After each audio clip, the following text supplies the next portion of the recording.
ರಂಜಾನ್ ಹಬ್ಬದ ಪ್ರಯುಕ್ತ ಮಾಗಡಿ ತಾಲೂಕು ಕುದೂರು ಪಟ್ಟಣದ ಹೊರವಲಯದಲ್ಲಿ ಗುರುವಾರ ಕುದೂರು ಹಾಗೂ ಸುತ್ತಮುತ್ತಲಿನ ಮುಸಲ್ಮಾನ ಬಂಧುಗಳು ಸಾಮೂಹಿಕವಾಗಿ ಪ್ರಾರ್ಥನೆಯನ್ನ ಸಲ್ಲಿಸಿ ಸಂಭ್ರಮದಿಂದ ಹಬ್ಬವನ್ನ ಆಚರಿಸಿದರು.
ಪ್ರಥಮ ತಿಂಗಳಿಂದ ಮೊದಲ ದಿವಸ ನಾನು ಭಾಳ ಬಿಸಿಲಿದೆ, ಅದು ವರ್ಷ ಮಳೆ ಆಗೋದು.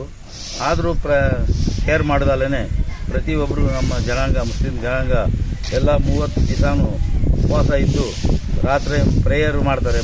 3 ದಿವಸ ನೈಟ್ ಫುಲ್ಲು ಇದನ್ನು ಮಾಡಿ 26 ಇದಕ್ಕೆ ಉಪವಾಸಕ್ಕೆ ರಾತ್ರಿ ಎಲ್ಲ ಜಾಗರಣೆ ಮಾಡಿ ಎಲ್ಲ ಊರಿನವರೆಲ್ಲ ಸೇರಿ ಆಚರಣೆ ಮಾಡಿ ಇವತ್ತು ಈ ಹಬ್ಬದ ಕಡೆ ದಿವಸ ಇವತ್ತು ಇಲ್ಲಿ ನಮಾಜಿಗೆ ಬರ್ತೀವಿ. ಎಲ್ಲ ಊರು ಎಲ್ಲರ ಸೇರಿಕೊಂಡು ಇಲ್ಲಿ ನಮಾಜಿ ಮಾಡಿ ಎಲ್ರಿಗೂ ಒಳ್ಳೇದು ಆಗಲಿ ಅಂತ ಕೊಡ್ತೀವಿ. ಎಲ್ಲ ಜನಗಳಿಗೆ ನಾವು ದೇವ್ರ ತಾ ಪ್ರೇಯರ್ ಕೇಳ್ಕೊಳ್ತೀವಿ. ಎಲ್ಲ ಕ್ಯಾಶ್ಗೂ ದೇವರು ಒಳ್ಳೇದು ಮಾಡಲಿ, ಹಬ್ಬದ್ದು ನಾವು ಶುಭಾಶಯಗಳು ಹೇಳ್ತಾ